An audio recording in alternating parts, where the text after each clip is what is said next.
Hello students. आज हम लोग चैप्टर 5 करेंगे क्लास 10th का। इसमें हम अर्थमेटिक प्रोग्रेशन पढ़ेंगे। सबसे पहले अर्थमेटिक प्रोग्रेशन क्या होता है ये समझिए, उसके बाद मैं एक्सरसाइज स्टार्ट करूंगा।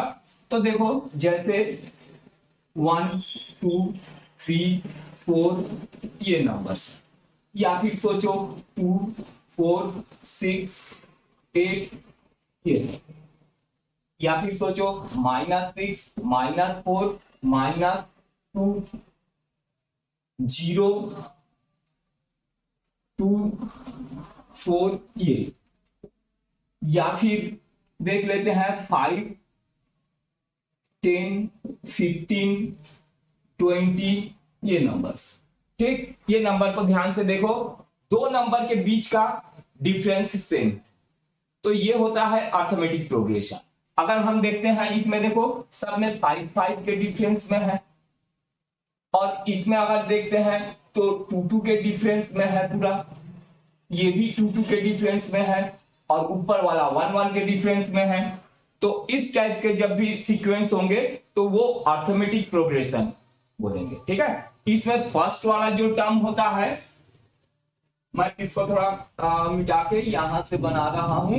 इसमें फर्स्ट वाला जो टर्म है वो ए, सेकेंड वाला टर्म a प्लस डी, उसके बाद a plus 2d, a plus 3d, ऐसा ही चलते जाता है। ये होता है अर्थमेटिक प्रोग्रेशन। और लास्ट वाला टर्म होता है a plus n minus 1d, और ये nth टर्म होता है। इसको मैं फर्स्ट वाला टर्म को t1, इसको t2, ये t3, ये t4 और ये tn है। आप अपने एनसीईआरटी टेक्स्ट बुक में या कुछ बुक में इसमें a1 a2 a3 ऐसा देखेंगे।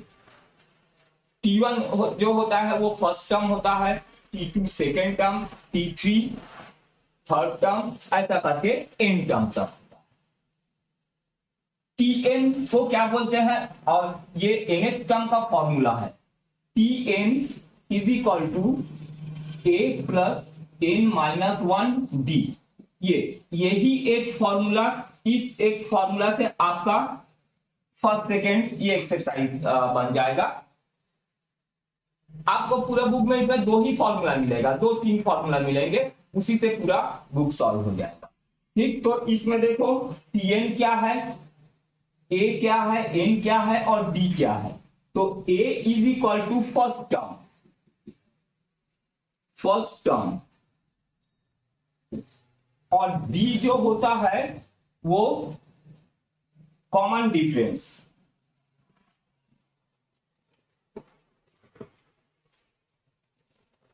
कॉमन डिफरेंस होता है।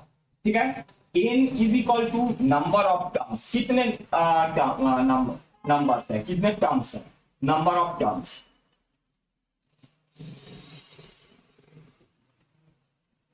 Number of terms.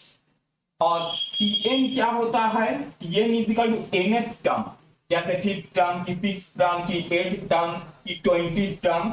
ठीक, tn is equal to nth term. अच्छा, ये कॉमन डिफरेंस क्या होता है, common difference d is equal to होता है t2 माइनस t1, माने second term minus first term. a first term, d common difference, n number of terms और tn nth term. और दो नंबर का डिफरेंस हमेशा सेम होगा। ये अगर d1 है, अगर d1 इज इक्वल टू, ये d is equal to t2 minus t1 होता है। अच्छा, d1 t2 minus t1, d2 is equal to t3 minus t2, माने d1 क्या होता है t2 माइनस t1, d2 क्या होता है t3 माइनस t2।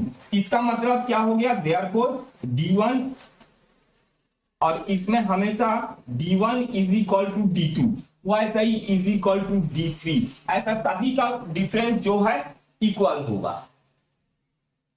ठीक, बस इतना ही है इसमें। चलो अब हम लोग एक्सरसाइज स्टार्ट कर देते हैं, समझ में आ जाएगा, बहुत इजी है ये सब चीज।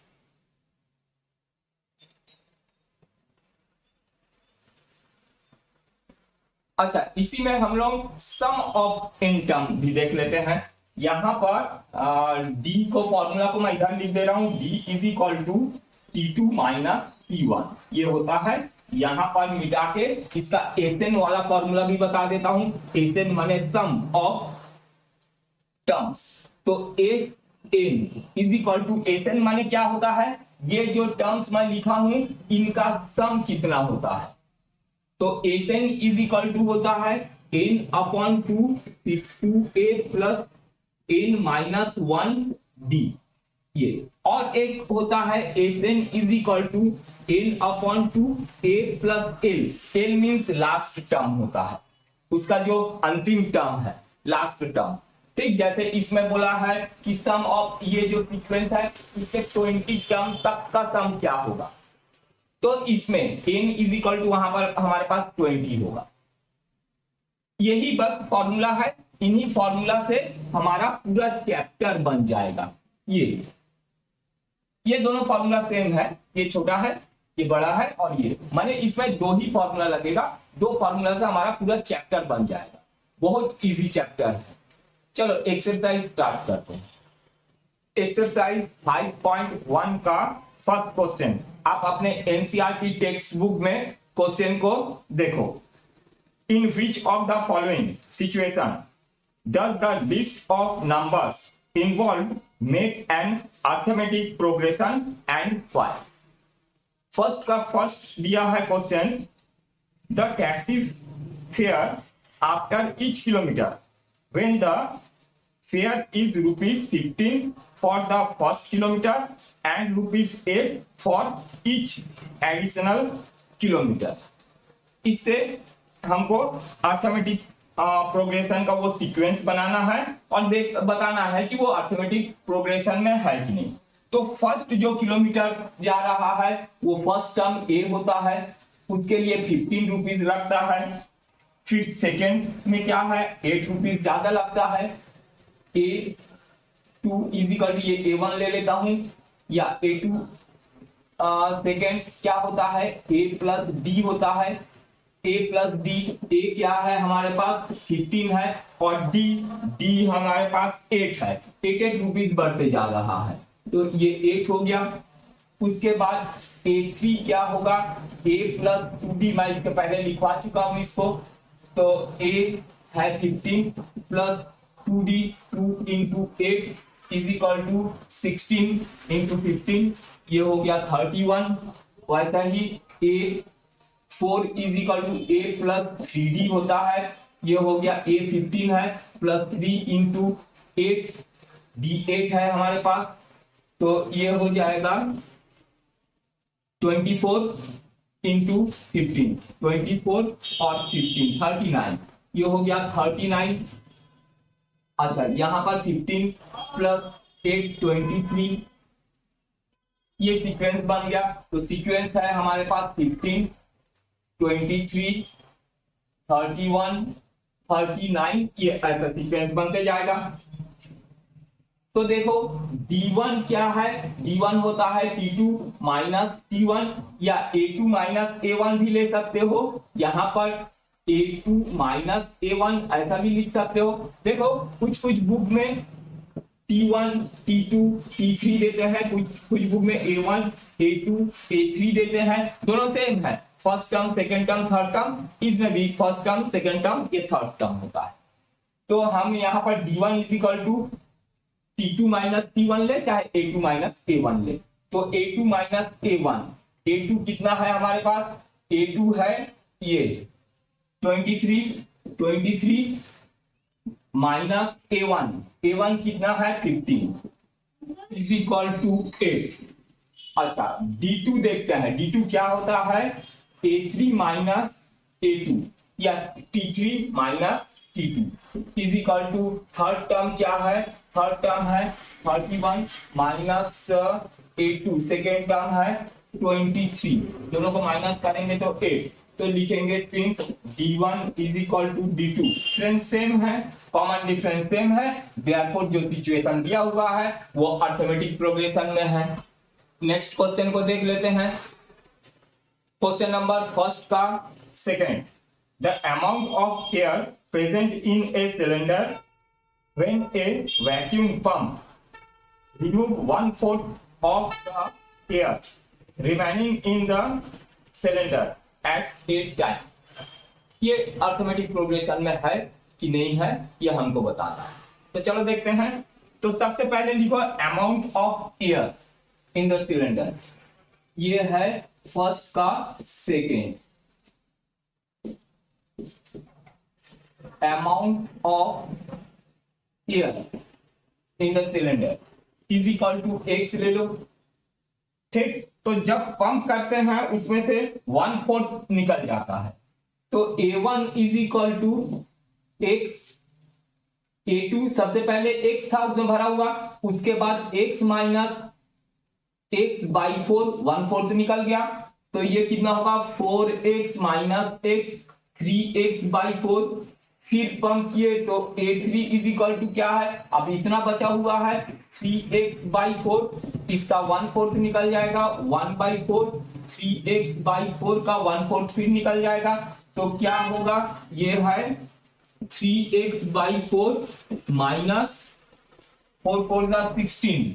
3x by 16. एलसीएम लोगे तो आएगा 16. 4 से डिवाइड करोगे 16 को 4 3 12. 12x माइनस 3x होगा. तो 12 माइनस 3 9x बाई 16 ये हो गया. उसके बाद A4 भी निकाल लो. A4 क्या होगा, 9x बाई 16 बचा हुआ है, फिर माइनस 1/4 इसका फिर निकल गया 9x बाई 16 का.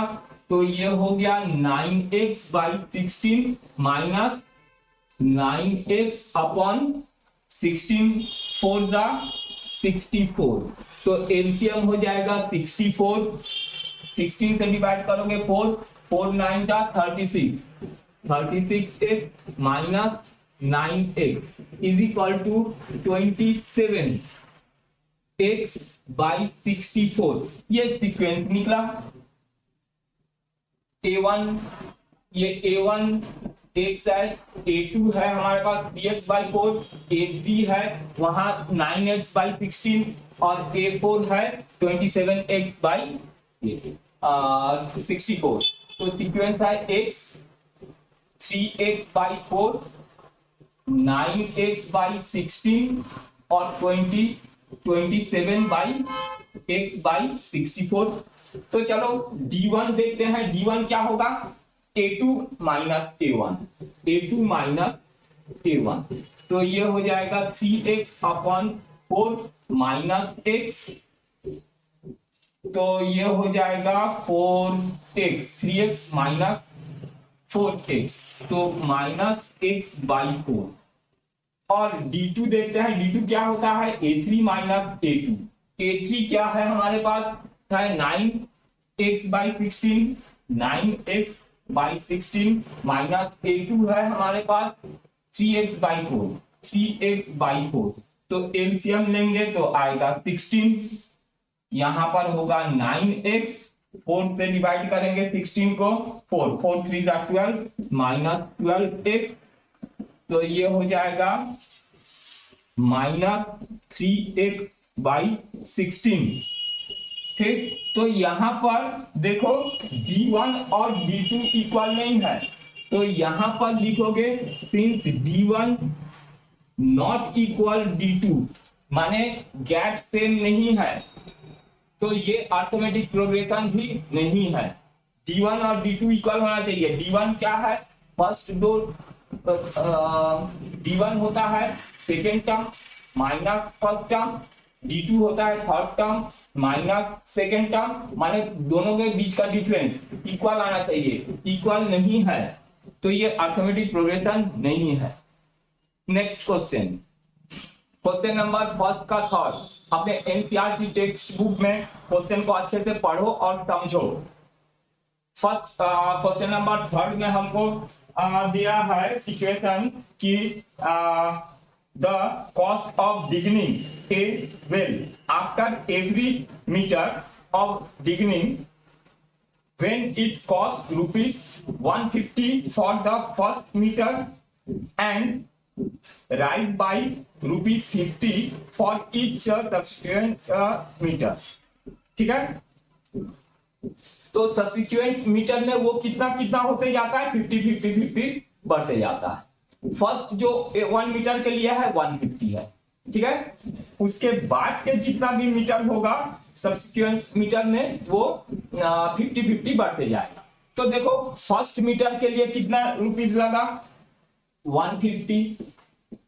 फिर सेकेंड के लिए कितना 50 बढ़ गया माने 200। फिर नेक्स्ट 1 मीटर के लिए 250, फिर नेक्स्ट 300 रुपीस, ऐसा करते बढ़ते जा रहा है।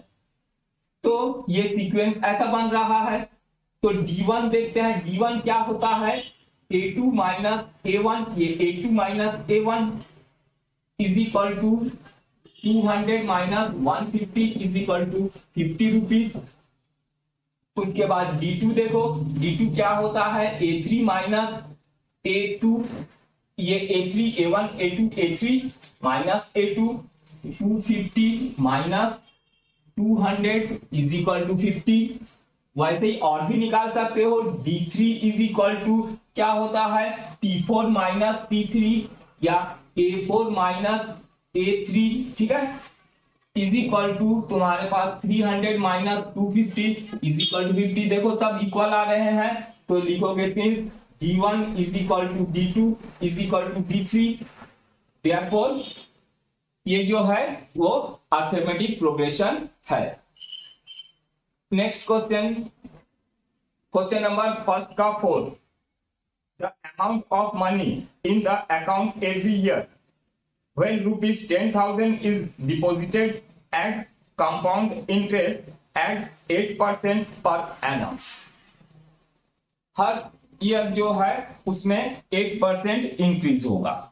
तो कंपाउंड इंटरेस्ट का फॉर्मूला आपको मालूम है। अच्छा, पहले प्रिंसिपल इज इक्वल टू कितना है, 10,000 रुपीज। रेट कितना है, रेट ऑफ इंटरेस्ट है, इसमें 8% दे दिया है, और टाइम 1 एवरी ईयर। अच्छा, अब अमाउंट का फॉर्मूला देखो, अमाउंट इज इक्वल टू क्या होता है, यहां पर मैं लिख रहा हूं amount is equal to P1 plus R upon 100 time T, यही होता है, पहले पढ़ चुके हो क्लास में। तो अमाउंट है 10,000, 1 प्लस 8 अपॉन 100 टाइम 1 है 1 ईयर के लिए, तो ये हो जाएगा 10000 10,000 इंटू 108 अपॉन 100, तो ये 0000 कैंसिल हो गया, ये आ गया 10800, ये हो गया अमाउंट।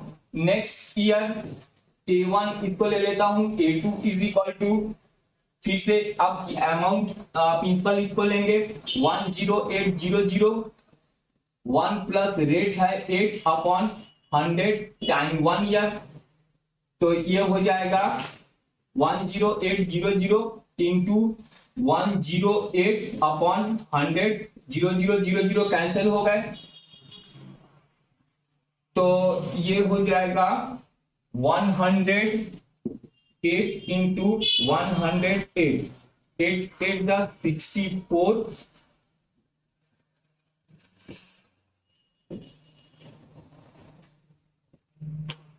ये 11664 11664। ठीक है, इतना रुपीस। अब एक और हम फाइंड कर लेते हैं, फाइंड, अब एक फाइंड नहीं करेंगे तो भी चल जाएगा। ये A2 है, A2, ये A3, ये P जो है इसको A1 ले लो। पहले ये था, उसके बाद 1 ईयर में ये हो गया, और सेकेंड ईयर में इतना हो गया, इतना रुपीस, ये रुपीस। और फर्स्ट ईयर में देखो तो पहले कितना था, 10,000 रुपीस था, उसके नेक्स्ट ईयर में कितना हो गया, ये 10800 रुपीस, ये हो गया। नेक्स्ट ईयर क्या हो गया, ये हो गया 11664 रुपीस, इतना हो गया। तब A B1 is equal to A2 minus A1। तो A2 है हमारे पास 10800 माइनस A1 है 10,000 इज इक्वल टू, दोनों को माइनस करेंगे तो कितना हो जाएगा 800 रुपीज।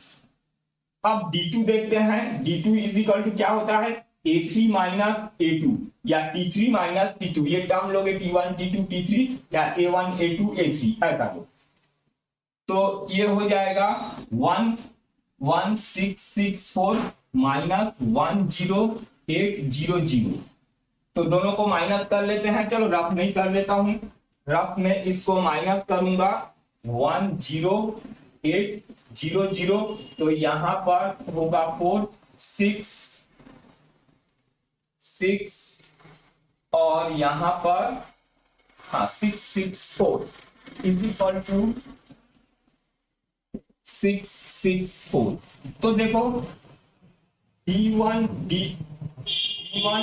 नॉट इक्वल D2 है, तो ये जो है अर्थमेटिक प्रोग्रेशन में नहीं है। नेक्स्ट क्वेश्चन देखो, question number second, right first 4 terms of the AP when the first term A and common difference D are given as follow। A first वाला दिया है, सेकंड का first A is equal to 10 और B is equal to 10। आप अपने NCERT text book में question को अच्छे से देखो समझो। A इज इक्वल टू 10 और B इज इक्वल टू भी 10 दिया है, तो 4 टर्म हमको निकालना है। तो फर्स्ट टर्म क्या होता है, फर्स्ट टर्म A दे दिया है हमारे पास 10, अच्छा A2 ये A1, A2 second term, A2 क्या होता है A प्लस डी।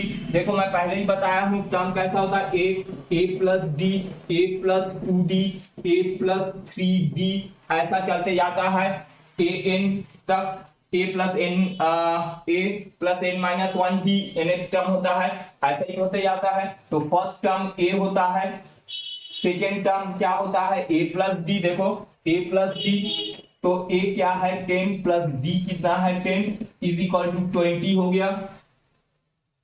अच्छा A3 क्या है, A3 है हमारे पास A प्लस 2D होता है। देखो तो A है 10 प्लस 2 इंटू D 10 है, A और D हमको दे दिया है, तो 20 और 10 30 हो गया। अब A4 निकालते हैं, A4 होता है A प्लस 3D, तो A है 10 प्लस 3 इंटू D है 10, तो 30 प्लस 10 ये हो जाएगा 40। एक टर्म और निकाल लेता हूं, A5 इज इक्वल टू क्या होगा A प्लस 4D, A है 10 प्लस 4 इंटू D है 10, तो 40 प्लस 10 ये हो गया 50।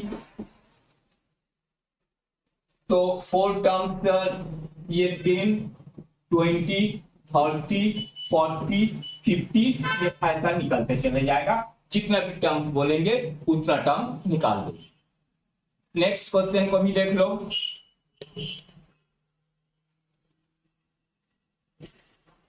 A माइनस 2 और D is equal to 0, A is equal to minus 2, D is equal to 0।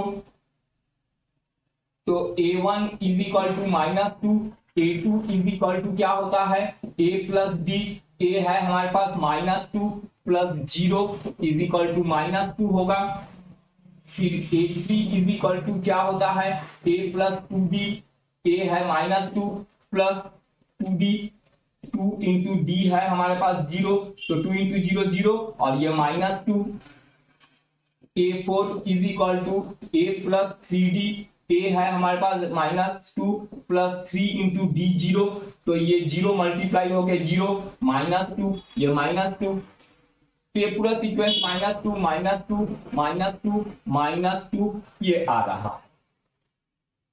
अब नेक्स्ट देखो, इसमें सेकेंड का थर्ड अपने एनसीईआरटी टेक्स्ट बुक में देखो, सेकेंड का third A is equal to बोला है 4 और D दे दिया है तुमको माइनस 3, तो A1 is equal to 4 first term, A2 मैंने सेकेंड टर्म क्या होता है A प्लस D, A है हमारे पास 4 और D है माइनस 3, तो ये हो गया 1। A3 क्या होता है, A3 होता है A प्लस 2D, तो a है हमारे पास 4 -2 इंटू d है -3, तो ये हो जाएगा माइनस माइनस प्लस, 3 2 6, 6 प्लस 4 10। उसके बाद a4 इज इक्वल टू क्या होता है, a प्लस 3d। अच्छा यहाँ पर प्लस है a प्लस 2d, तो ये हो जाएगा 3 2 6, 4 -6, तो ये होगा -2। 4 a4 क्या है, a4 है हमारे पास a प्लस 3d, तो a है हमारे पास 4 प्लस 3 इंटू d क्या है हमारे पास -3, d है -3, तो 3 3 9, -9 प्लस 4, तो ये हो जाएगा -5।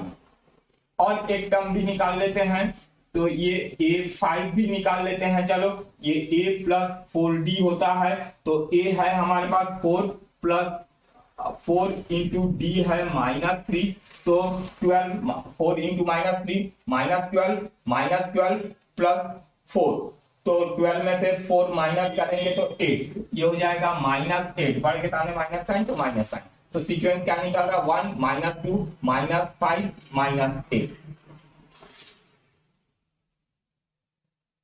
अच्छा उसके बाद फोर्थ, सेकेंड का fourth, a -1 d 1/2, a is equal to -1 और d इज इक्वल टू 1/2 है। तो first term a1 is equal to -1, a2 is equal to क्या होता है a प्लस d, मीन्स ये हो गया -1 प्लस 1/2 इज इक्वल टू -1/2। ठीक है, 1 और 1/2 को माइनस करेंगे तो क्या होगा 1/2, बड़ा नेगेटिव है तो नेगेटिव साइन होगा। और a3 इज इक्वल टू क्या, a प्लस 2d होता है a3, तो a है हमारे पास -1 प्लस 2d, 2 इंटू 1/2 है d, 2 2 कैंसिल होके 1 आया, 1 -1 प्लस 1 इज इक्वल टू 0 हो गया। ठीक है, यहाँ कैंसिल होके 1 हुआ और ये -1 0 हो गया। a4 भी निकाल लेते हैं, a4 क्या होगा a प्लस 3d, a है हमारे पास -1 प्लस 3d, 3 इंटू 1/2, तो 3 इंटू 1/2 माने ये हो गया 3/2, और ये -1 तो यहाँ पर 4, 3 -4, तो ये हो जाएगा -1/4। ठीक है, यहाँ पर 3 होगा और यहाँ पर 4 1 4, -1/4, ये हो जाएगा -1/4, ये आ गया। उसके बाद नेक्स्ट क्वेश्चन फिफ्थ, सेकंड का फिफ्थ है ना। अपने एनसीईआरटी टेक्स्ट बुक में क्वेश्चन को देखते रहो। a 1.25, a is equal to -1.25 और d इज इक्वल टू है -0.25, तो a1 is equal to -1.25, a2 is equal to क्या होता है a प्लस d, a है -1.25 और माइनस d है हमारे पास -0.25, तो माइनस करेंगे तो ये आ जाएगा, दोनों माइनस है तो ये होगा -1.50। अच्छा a3 देखते हैं, a3 क्या होता है a2 माइनस या a प्लस 2d होता है, a है हमारे पास -1.25 -2 इंटू प्लस 2 इंटू d है हमारे पास -0.25, -0.25, तो 2 इंटू 0.25 क्या होगा -0.5, -0.50, तो इससे माइनस करेंगे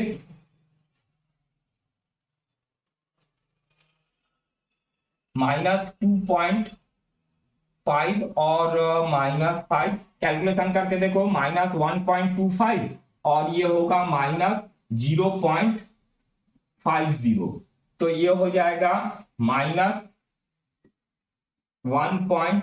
2.75। एक टर्म और निकाल लेते हैं। अच्छा, A4 is equal to A plus 3D।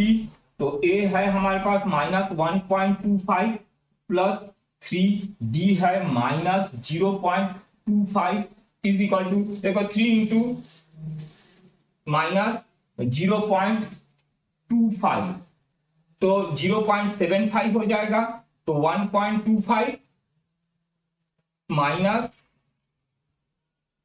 0.1 minus 1.25 और ये प्लस माइनस माइनस 0.75 तो ये हो जाएगा -2.00। तो ये निकल गया other 4 terms. Next question, question number 3। For the following APs right the first term and common difference. अब अपने एनसीईआरटी टेक्स्ट बुक में देखो, थर्ड का फर्स्ट सीक्वेंस दिया है 3 1 3 1 -1 -3 फर्स्ट टर्म। तो फर्स्ट टर्म a होता है, a इज इक्वल टू 3 है, कॉमन डिफरेंस d होता है, d क्या होता है a2 माइनस a1। ठीक है, ये a1 first term, a2 minus a1 माने 1 - 3 इज इक्वल टू -2, ये कॉमन डिफरेंस निकल गया। सेकेंड इसमें क्या बोला है, सेकेंड है -5 - 1 -5 -1 3 7। तो a first term a1 is equal to -5, common difference d is equal to a2 minus a1 माने -1 और -5।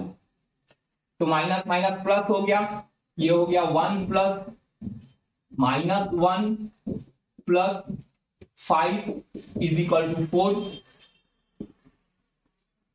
सेकेंड देखो, थर्ड क्वेश्चन, थर्ड का थर्ड सीक्वेंस है 1/3 5/3 1/3 5/3 9/3 और 13/3 13/3।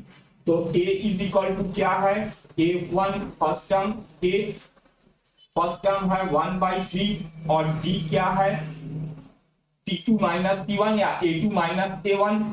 तो 5/3 माइनस 5/3 माइनस 1/3 1/3 तो ये हो गया 4/3। उसके बाद यहां पर मैं बना रहा हूं फोर्थ, थर्ड का फोर्थ सीक्वेंस दिया है 0.6 0.6 फिर 1.7 2.8 2.8 3.9। तो first term a is equal to 0.6, d is equal to क्या होता है a2 माइनस a1 तो 1.7 माइनस 0.6। ठीक है, a2 माइनस a1 तो इसको माइनस करेंगे तो ये हो जाएगा 1.1। ये आ गया। नेक्स्ट क्वेश्चन, क्वेश्चन नंबर 4 अपने एनसीईआरटी टेक्स्ट बुक में देखो क्या बोला, which of the following are APs if they form an AP find common difference D and write 3 more terms। तो फर्स्ट दे दिया है हमको 2 4 8 16 2 4 8 16 ये है सीक्वेंस। तो पहले तो हमको चेक करना है ये AP है कि नहीं। तो डिफरेंस अगर सेम होगा तो D1 is equal to 4 minus 2 is equal to 2 और d2 is equal to 8 minus 4 is equal to 4। तो देखो इक्वल नहीं है, तो since d1 not equal d2 ये इक्वल नहीं है, देयरफॉर ये क्या अरिथमेटिक प्रोग्रेशन भी नहीं है, एपी नहीं है। तो नेक्स्ट वाला चेक करते हैं अब 2 सेकेंड, फोर्थ का सेकेंड 2 5/2 2 5/2 3 और 7/2। तो इसमें देखते हैं d1 इज इक्वल टू क्या है a2 माइनस a1 माने 5/2 माइनस 2 तो ये हो जाएगा 2 2 4 5 माइनस 4 एलसीएम 2 है तो ये हो जाएगा 1/2। अच्छा d2 देखते हैं, d2 इज इक्वल टू क्या होता है, third term minus second term, 3 minus 5/2, तो 3 2 6 माइनस 5, 6 माइनस 5 डिवाइडेड बाई 2, ठीक है, एलसीएम 2, 6 माइनस 5, तो ये भी हो गया 1/2, ठीक है, इक्वल आ रहे हैं, तो d1 is equal to d2, तो ये क्या है, ये एपी में है, तो एपी में है तो हमको बोला है फाइंड कॉमन डिफरेंस d होता है, तो common difference d is equal to क्या है 1/2, और क्या बोला है इसमें, एंड राइट 3 मोर टर्म्स, और 3 टर्म्स हमको फाइंड करना है, तो 1/2 बढ़ते चले जाएगा, तो इसमें 1 2 3 4 टर्म्स दे दिया है, फिफ्थ टर्म निकालना है, तो a5 इज इक्वल टू क्या हो जाएगा, तो ये a5 नेक्स्ट इसमें 1 2 3 4 टर्म दिया है, और नेक्स्ट 4 टर्म हमको फाइंड करने बोला है, एनसीईआरटी टेक्स्ट बुक में देखो, and right the more terms, अच्छा मोर 3 टर्म्स, 3 टर्म्स और निकालना है, तो a1 a2 a3 a4 a5 निकालना है, a5 क्या होता है a plus 4d is equal to a है हमारे पास, a है 2 प्लस 4 इंटू d है कॉमन डिफरेंस हमारे पास 1/2, ठीक, तो 2 से कैंसिल होगा, 4 2 प्लस 2 4 होगा, और बाकी मैं यहां पर बना रहा हूं, उसके बाद a5, या फिर हम क्या कर सकते हैं इसमें 1/2 प्लस करते चले जाएंगे तो भी आ जाएगा, देखो 7 में, चलो मैं यहाँ पर डायरेक्ट करके भी दिखा रहा हूँ, जैसे a5 फाइंड करना है तो क्या होगा, यहाँ a4 तक है, 1/2 के डिफरेंस में है, तो ये हो जाएगा 7/2 प्लस 1/2, तो ये हो जाएगा 8/2 इज इक्वल टू 4, देखो ऐसा डायरेक्ट निकाले चाहे फॉर्मूला लगाए तो भी होगा, चलो प्लस करते चले जाते हैं, a6 हमारे पास होगा 4, इसमें अब क्या, फिर 1/2 प्लस कर दो, 1/2 प्लस कर दिए, 4 2 8 प्लस 1 9/2, अब फिर प्लस कर देते हैं a7 नेक्स्ट 3 टर्म, तो क्या है 9/2 प्लस 1/2 कर दो, तो 10/2 हो जाएगा, या फिर 5 लिखो इसको, तो नेक्स्ट 3 टर्म्स आर 4 9/2 एंड 5, ये आ गया आंसर, कैसे भी निकाल सकते हो, कुछ नहीं है, ये तो फर्स्ट एक्सरसाइज है, इसके आगे एक्सरसाइज बनाओगे तो वो सब इजी है, तुमको आराम से समझ में आ जाएगा, सब समझ में आ जाएगा, बहुत इजी चैप्टर है।